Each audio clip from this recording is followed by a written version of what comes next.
결국은요 이거예요. 지금 이 싸움은 민주당의 이재명이냐 이재명의 민주당이냐 이 싸움이다. 정청래를 내치는 과정에서 다른 누가 봐도 공감할 수 있는 제3자가 봤을 때 그런 사유들이 있었을 텐데 왜 굳이 이 지방선거 패배라는 걸로 해서 그것도 역시 좀 정무적 판단에 문제가 있는 거 아닙니까? 정무적 판단에 문제가 있었던 거죠. 근데 참모들이 있잖아요. 정무수석도 해보셨으니까. 네. 정무수석도 있고. 그런데 왜 그랬을까요? 그러니까 서울시장 후보 네. 그다음에 하정우 후보의 패배가 너무나 뼈아픈 나머지 이것을 떨어뜨린 것은 너 때문에 떨어진 거 아니냐라는 이 남 탓으로 책임 전가하기를 좋아하는 이재명 대통령과 친명들 인너서클의 속성이라고 봐요. 저는 이게 2022년 데자뷰라고 생각을 하는데 그 이낙연 당시 후보하고 이재명 당시 후보하고 경선을 했잖아요. 마지막에 서울 경기에서 이 이낙연 후보가 상당한 표를 얻어갖고서 제 기억으로는 70% 이상 얻은 것 그렇죠. 같은데. 예, 몰표를 얻었죠. 몰표를 얻는 바람에 예. 그게 여러 사람 얘기가 있지만 뭐 대장동 효과가 나중에 늦게 나타난 거다 뭐 그런 얘기까지 있었죠. 그러나 그럼에도 불구하고 그 표를 환산을 하는데 당시 정세균 후보하고 김두관 후보가 중도에 사퇴했단 말이에요. 예. 그러면 중도에 사퇴하기 이전까지의 그분들의 표는 유효표로 간주하는 게 맞고 맞죠. 사퇴한 이후에 나온 표들은 무효표로 간주하는 게 맞는 네. 상식 아닙니까? 그렇죠. 근데 그걸 그분들의 표를 다 빼가지고서 그러니까 분모를 줄여버렸죠. 예. 그래가지고 과반수를 얻은 것으로 해서 말하자면 4-4-5입식으로 과반수를 해갖고서 결선 투표를 없애버렸단 말이에요. 그렇죠. 근데 결선 투표를 했으면 바꿔졌을지도 몰라요. 아마 후보가 바뀌었을 것 같아요. 예. 그런 상황인데 그것도 그런 식으로 해가지고서 이걸 뒤바뀌어 놨는데 송영길 대표하고 둘이 아구가 맞아서 그런 식으로 해놨는데 그러고 나서 그 당시 이제 그 경쟁자들이 다 정세균, 이낙연 다 공동 선대위원장으로 원팀을 구성한다 했는데 막판에 김혜경 여사의 아주 치사하고 조잡한 법인카드 문제가 폭로가 됐잖아요. 그 법인카드 문제가 폭로가 되면서 지지도가 확 떨어지니까 이낙연 당시 선대본부장한테 이낙연 총리가 총괄 선대본부장을 맡아줘야 되겠다. 네. 그래서 이낙연 총리가 그 다른 후보들도 같이 그냥 공동 선대위원장을 하겠다라고 한두 번 고사를 했어요. 네. 근데 막 몇 번씩 전화를 해서 막 매달리고 이낙연 대표가 총괄 선대위원장을 맡지 않으면 떨어지게 생겼다. 그래서 이낙연 후보가 총괄 선대위원장을 맡아가지고서 거의 전면에 나서서 도와줬어요.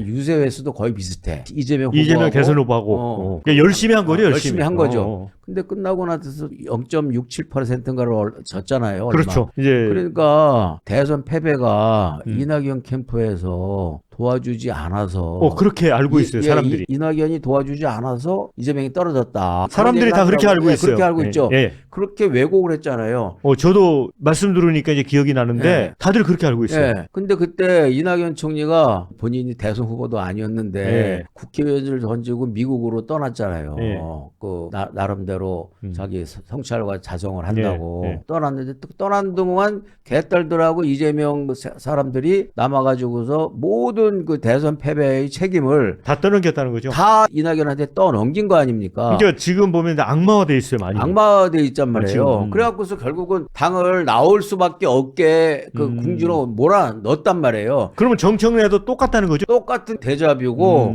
또 한 가지 데자뷰는 윤석열 대통령 시절에 전당대회 당권 문제를 가지고 안철수하고 나경원 의원이 만만치 않은 그런 경쟁력으로 나오니까 안철수하고 나경원이가 못 나오게 하기 위해서 찍어내다시피 했잖아요. 그렇죠. 그렇게 해서 결국은 김기현 당시 대표를 했다가 폭망했죠. 그렇죠. 결과적으로는. 그거하고 똑같은 상황이라고 보여져요. 그래서 저는 이번에 이중 대자뷰다. 지난번에 이낙연 대표 시절에 그런 것들이 성공을 했기 때문에 이번에도 똑같이 그렇게 이제 하는 수법을 동원하고 있는데 저는 이번에 그렇게 만만치는 않다고 봐요. 정청래는 잘못 건드린 것 같아요. 네. 그리고 이게 지금 단순히 정청래와의 싸움이 아니라 김민석, 이재명과 정청래와 조국의 싸움이라고 보여져요. 지선 전에 통합을 하려고 그랬잖아요. 정청래는. 그렇죠. 조국 신당하고 통합을 하려고 그랬는데 친명들이 반대를 해서 못한 거 아닙니까? 그래서 그 털보 김어준 씨는 이번 패배의 원인을 그 조국 당하고 통합을 안 했기 때문에 패배한 것이다 라고까지 얘기를 하고 있어요. 그것도 일견 맞는 얘기죠? 일리가 있는 맞죠? 부분이 예. 있죠. 적어도 평택에서는 예. 이겼겠죠. 예, 예. 예. 그래서 이게 그런 게 있어요. 지금 문저 털레유라고 아시죠? 그래서 문저 털레유와 한강 새똥 대주길의 대결이다. 여기서 한판 승부를 하는데 현재로서는 제가 볼 땐 여전히 집권 이전차 살아있는 권력이기 때문에 현재 그 살아있는 권력을 넘어가기가 상당히 어렵고 그리고 결과적으로는 패배하게 될 가능성이 상대적으로 높긴 한데 예. 그러나 여기서 정청래 대표가 멈칫하면 그야말로 제가 볼 땐 더 멸문지하다. 여기서 끝까지 한번 대결을 해야 그나마 본인이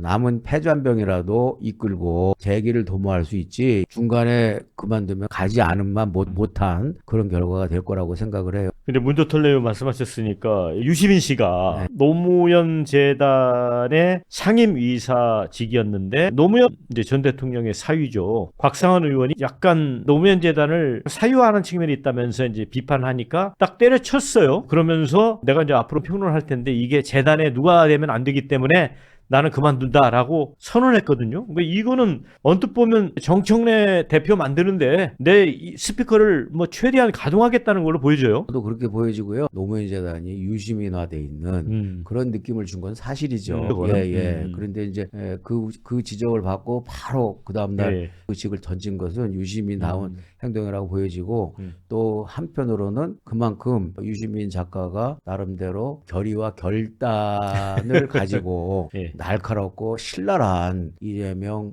정치에 대해서 그 비판의 칼날을 휘두를 각오를 하고 있다라고 볼 수밖에 없겠죠. 근데 아까는 뭐 싸움을 하게 되면 집권 초기이기 때문에 전력상 좀 밀리지 않겠느냐라고 하셨는데 지금 털보가 이제 운영하는 그 사이트가 있잖아요. 정청래 대표가 그게 민심의 바로미터다라고 했던 거기 들어가 보면 정청래 지지세가 엄청나요. 그러니까 이재명 대통령을 지지하는 재명인의 마을은 또 반대라고 하더라고요. 양쪽에서 서로 지금 화형식을 하고 있거든요. 근데 이거 가봐야 되는 거 아닙니까? 가봐야 되는데 기본적으로 털보의 사이트는 아무래도 친청이 많고 재명인의 마을은 뭐 친명이 더 많은 거죠. 근데 그동안 이제 개딸들이 머리가 조금 판단력이 좀 떨어지고 목소리 크고 악을 많이 쓰고 그야말로 우상의 숭배라고 그런 성향이 있기 때문에 쭉 몰려서 이제 다녔는데 지금은 이제 굉장히 그 나름대로 자기들이 누구를 선택해야 집권자인 이재명 대통령한테 편리하고 유리한 것이냐 이 부분을 이제 선택을 하는데 그동안은 사실은 박찬대나 한준호 같은 경우에는 이게 개딸들 지능 수준으로 판단하기에는 굉장히 고차원의 메시지였단 말이에요. 근데 이번에는 이재명 대통령이 그것을 알아차리고 노골적이고 적나라하게 지금 달려들고 있기 때문에 지금은 양상이 상당히 치열하게 달라질 것이다. 그러나 또 한편으로는 김민석 총리는 상대적으로 친노들한테는 견원지간이잖아요. 배신자였죠, 실제. 실제로. 그래서 굉장히 배신했고, 그리고 그 뒤에 재기를 살짝 했는데, 그 다음에 또 수억대의 뇌물과 그 정치자금을 받아서 약 18년인가 뭐 이런 정도로 정치적 공백이 있었잖아요. 또 배추 사업에 투자를 잘해가지고. 배추 사업 잘해서 이제 정치적 재기를 한 것 같은데, 그래서 기본적으로 그러니까 문조털레유하고는 잘 화합이 안 되죠. 이게 DNA가 완전히 맞죠. 다르다. 거부감이 있다. 그래서 결국은요 이거예요. 제가 볼 때는 지금 이 싸움은 민주당의 이재명이냐 이재명의 민주당이냐 이 싸움이다. 결과적으로 이 문제가 이재명의 민주당으로 만들기 위한 이재명의 그 한판 승부수가 이번 이제 전당대회를 통해서 이제 벌어지게 될 것인데 그런 차원에서 실제 권력을 갖고 있는 이재명 대통령 쪽에 상대적으로 유리한 지점은 있지 않을까. 그러나 여기서 지금 가장 중요한 것은 뭐냐면 1인 1표제 있잖아요. 1인 1표제하고 그다음에 민주당 당원들에게 있어서 보안수사권을 주느냐 안 주느냐가 이 검찰개혁이 100% 순수한 검찰개혁이 되느냐 아니면 어중간한 타협적인 검찰개혁이 되느냐 이 문제의 싸움인데 이 부분에 대해서 일단 정청래 대표가 당권을 현재 갖고 있는 상황에서 1인 1표제와 그다음에 그 보안 수사권 완전 폐지라는 무기를 갖고 있어요. 딱 먼저 이니셔티브를 잡았죠. 그래서 만만치 않아요. 예,